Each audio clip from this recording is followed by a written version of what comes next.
Stop everything you're doing right now. Not in a minute. Not after this next thought. Right now, because what is happening in this moment, in the invisible realm, in the courts that no human eye can see, it concerns you directly. There is something being finalized today that your natural mind has not yet processed. And if you keep scrolling, keep rushing, keep pretending you didn't feel that pull when you clicked on this, you will miss a threshold that was prepared specifically for you. Stop. Breathe. This is not content. This is a confrontation. You survived the attack on your name. Think about what that means. Someone came after who you are, not just what you did, not just a misunderstanding. They came after your character, your integrity, the very foundation of how you see yourself before God. And you're still here. You didn't dissolve, you didn't disappear. Your faith didn't collapse. You survived it. And surviving something like that doesn't happen by accident.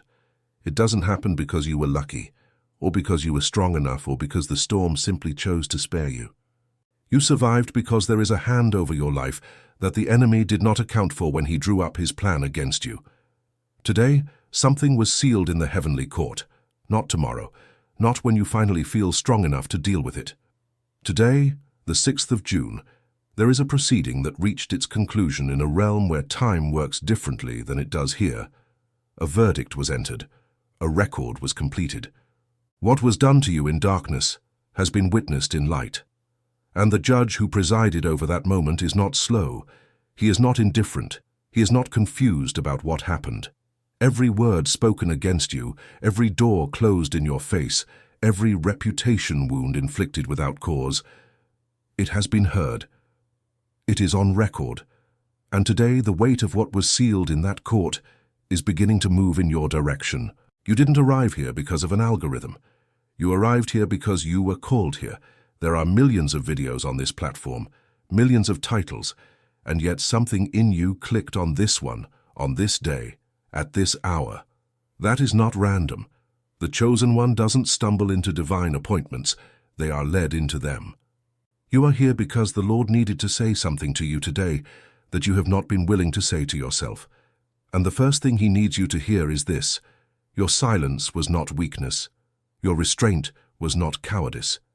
And the weight you have been carrying, the weight of innocence that no one ever publicly declared, that weight has a name in the heavenly court, and its name is Abel. You know what it feels like to lie awake at 3 in the morning and have your mind replay it again. The moment it happened, the exact words, the exact tone, the exact expression on the face of the person who chose to come after you rather than come to you. It plays again and again and again, not because you want it to, not because you haven't tried to stop it, but because something inside you knows that what happened was not right, and it has never been settled. The mind doesn't loop on things that are resolved.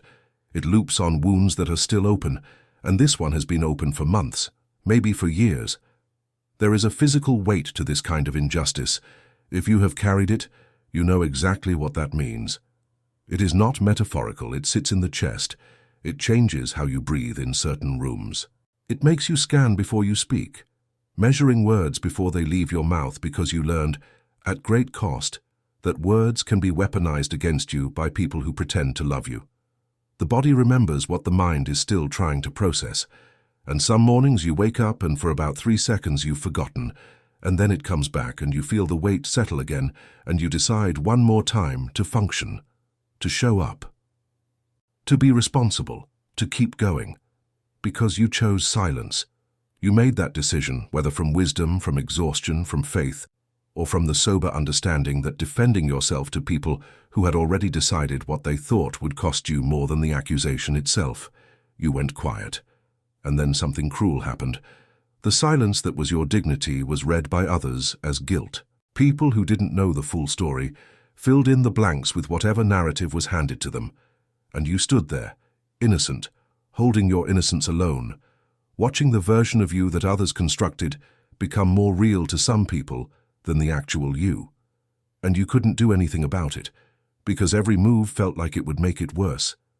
The question that won't leave you alone isn't loud. It's quiet.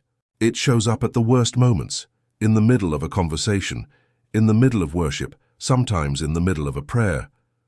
What if I had spoken? What if I had reacted differently?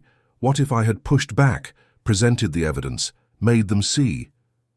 That question is exhausting, not because it's loud, but because it never fully goes away. And underneath it is the deeper wound, the one you don't say out loud, which is, why didn't anyone come to my defense? Why did those who knew the truth stay quiet? That wound is the one that hasn't healed, and I need you to hear this clearly. Jesus issued a warning today, not a vague general encouragement, a specific, precise, urgent warning for the chosen one who has been carrying innocent blood in silence, for the one who never heard the words, "You are innocent," spoken out loud by someone with authority. There is a sentence already in progress in the spiritual realm, a verdict that is moving toward manifestation in your physical life. And fleeing this moment, minimizing it, dismissing it, clicking away and telling yourself you'll deal with it later, will have permanent consequences. Not because God is cruel, but because there are windows, and this is one of them, and windows close. If this has been resonating in your spirit, if something in you has been saying, yes, that's me, that's exactly what I've been carrying, I want you to do one simple thing right now. Give this video a like, not as a social media gesture, as a prophetic yes, as a declaration to the heavenly court that says, I acknowledge what was done, I am here, I am listening. And right where you are, pray this with me. Lord, bring clarity to what has been hidden. In the next 72 hours, let the truth that has been recorded in heaven begin to manifest on earth. I am the chosen one. I will not run. Amen. There is a resource I have prepared for exactly this season. It is called the Solomon Code. It is pinned in the first comment below this video. The Solomon Code is not a quick fix. It is not a technique. It is a structured pathway, built from the wisdom of Solomon, the patience of David, and the strategy of heaven, for the chosen one who has carried injustice in silence and needs a complete system to navigate from wounded to positioned. I am going to leave a link to it pinned in the comments, but before I tell you more about that, I need you to understand what innocent blood actually does in the heavenly realm, because this is the foundation for everything else that follows. In Genesis 4, Cain killed Abel. The first murder, the first injustice, the first innocent blood spilled on this earth. And what did God say? He said, "The voice of your brother's blood is crying to me from the ground."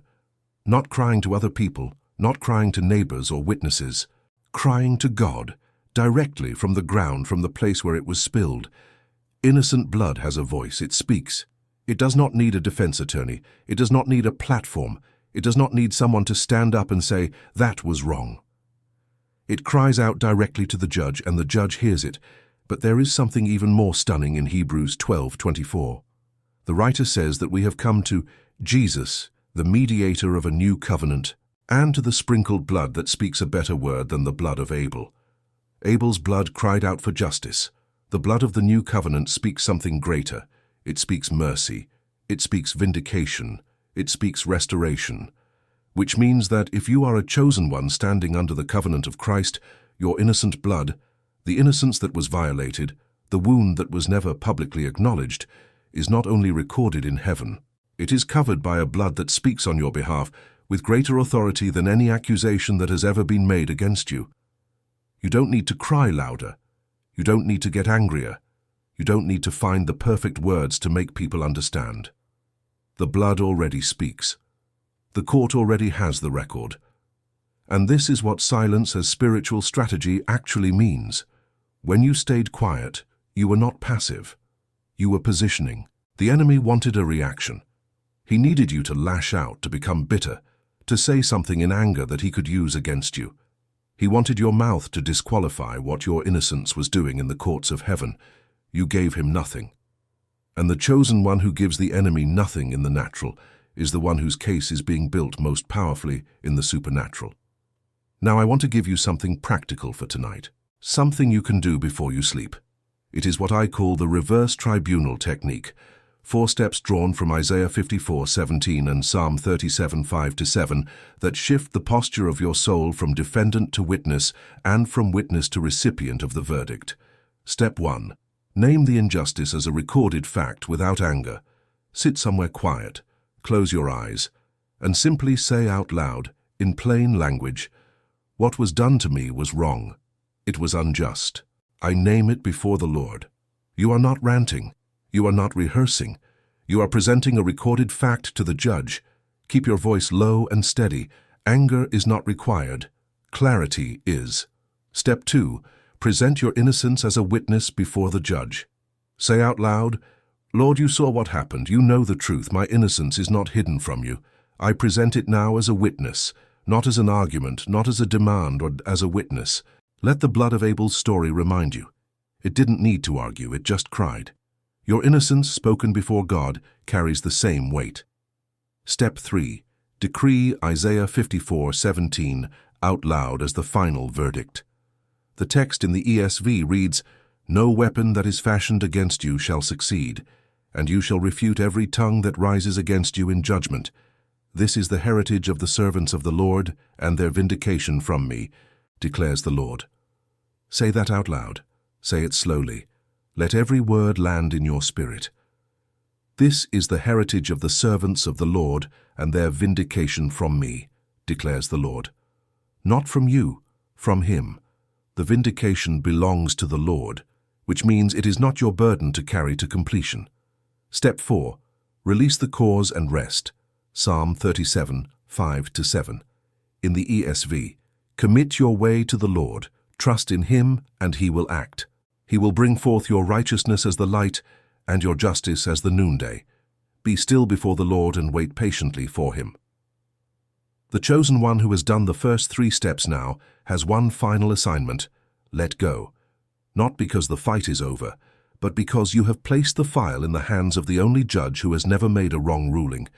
You don't carry this anymore tonight. You sleep. He works. Here is the tension I need you to sit with for a moment. That technique is real. Those 4 steps will do something in your spirit tonight, but a single key, used once on one night, that is not a system. That is an entry point.